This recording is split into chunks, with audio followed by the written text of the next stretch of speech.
Once totality hit, everything fell apart. Oh my goodness, that's insane! I made so many mistakes while trying to photograph the eclipse, it almost cost me the shot. Today I just wanted to share what I learned when trying to photograph my first eclipse and the mistakes I made so that you don't make them too. So a few of the things that went well before we dive into what went wrong, I actually used a star tracker. So this allowed me to keep the sun in the center of my frame for the most part for the vast majority of the time, as opposed to I had actually had a second camera that wasn't on a tracker and I had to keep readjusting it. So you can actually see that the image will keep shifting during the time lapse because I actually had to keep moving the camera so that it would stay, in the frame, because the sun was actually moving a decent bit over that period of time. The next thing is I had a solar filter, and that allowed me to take really good photos of the sun before and after totality. Now, a lot of people were actually saying like, oh, I can take photos of the sun, with my camera and stuff like that. And I've done it before and I haven't burned my sensor and all of that. And while, yes, it is true, you can actually just take your camera, you could point it at the sun and take a photo. Same with your phone camera and all of that. However, if you're leaving it on a mount and you're watching the entire eclipse from start to finish, which could be around like 3 or 4 hours, and you just have it pointed at the sun the entire time, that has very strong potential of frying your camera sensor. So for people without the filters, then during the eclipse, you can go ahead, you can take your photo and then put your camera down. Don't just keep it pointing at the sun the whole entire time. However, a lot of people and photographers will bring telescopes and professional equipment where they'll just have it pointed at the sun the whole entire time, and you don't want to fry your camera sensor or your eyes looking through a telescope without a filter. Okay, so that's kind of it as far as the good stuff goes. So let's dive into what went wrong. So first off, I was using a 100 to 400 millimeter lens, and I had it all the way out to 400 millimeters. So this is where the first issue came in. I manually focused the lens. So I didn't want it to keep auto-focusing or anything every time I took a picture.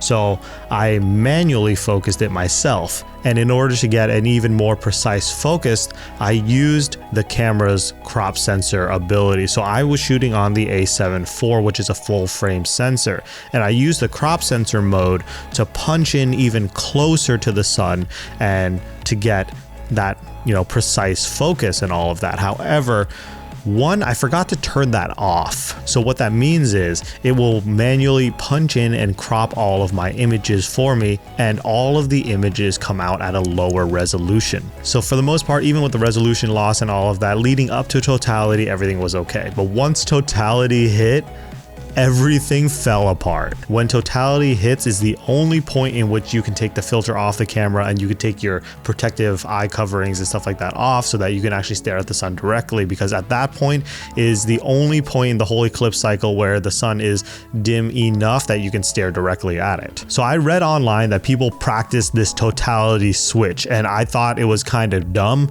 that like, oh, I can totally, I just have to flip some settings, make the switch and all of that, and it'll be perfectly fine. Is not fine. So making the switch from pre-totality to totality is actually extremely difficult if you don't know what you're doing, because it throws all of your settings completely out of whack.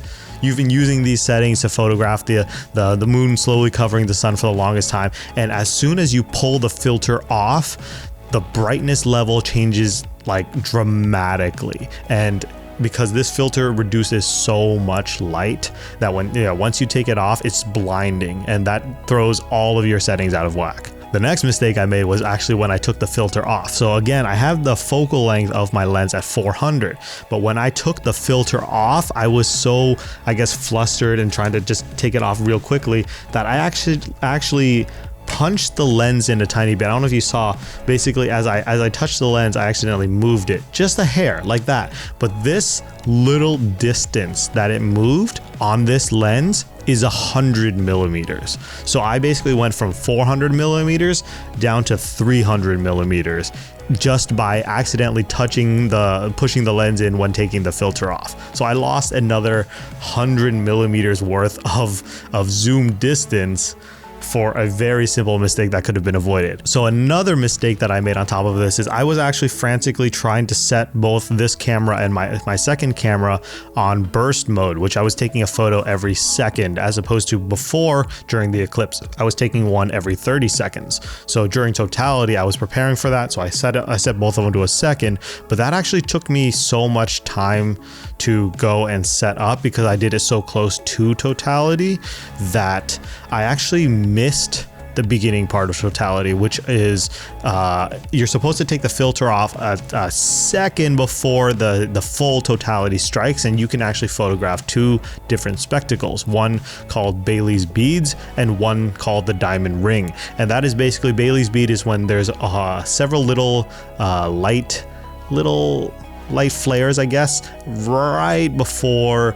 full totality. And as those little light flares disappear, as the moon continues to cover the sun, you get one single light flare, and that is called the diamond ring. And all of these only last for literal split seconds, so you have to be very quick with those. But I missed both of those going into it just because I took the filter off once totality actually struck. And then that leads into the next issue. Once I took the filter off, everything became blinding, and you can actually see in the photographs basically going from insanely dark with the filter on to just a blinding light when I took the filter off. Then from there, I had to flip through my settings and reconfigure everything so I can actually get photos of the eclipse itself. So during an eclipse, there's really no one setting fits all. You have to do a lot of trial and error depending on your location, the light levels, the cloud levels, and all of that to be able to get the right exposures. So the best thing that you can do is actually to take lots of different exposures with different shutter speeds to be able to get different sides of the sun and all of that. With a faster shutter speed, you'll get less of the light or the corona around the sun, but you'll get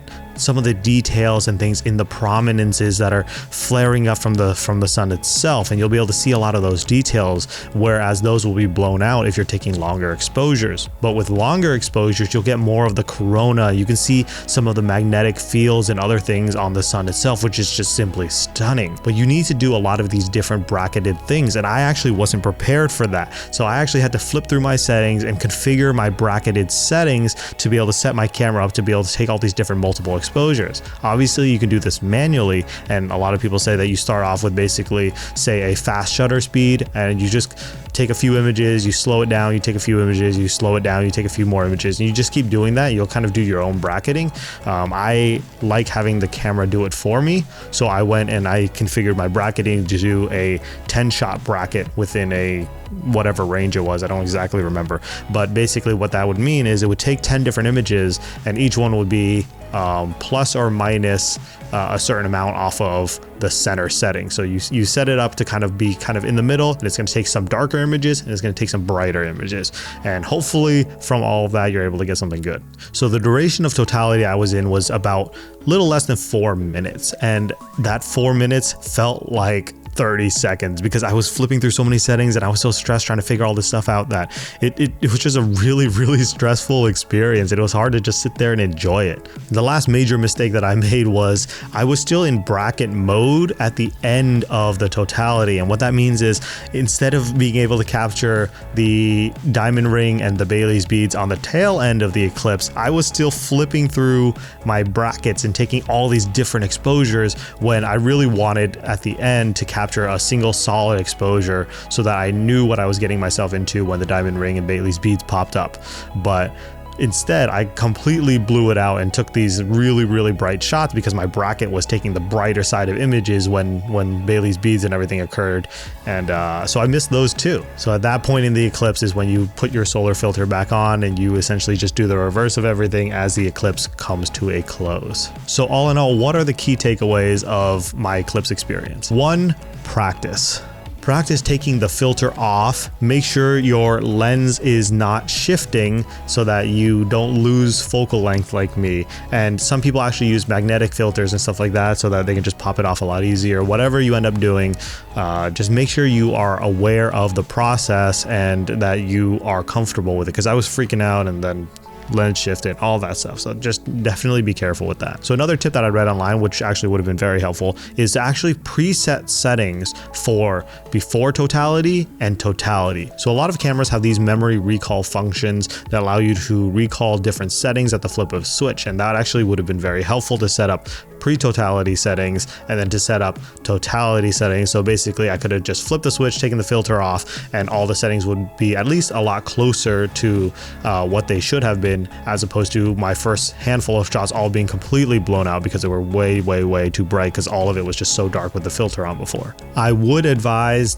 not using autofocus and using manual focus, especially if you have it on a tripod and pointed at the sun and all of that.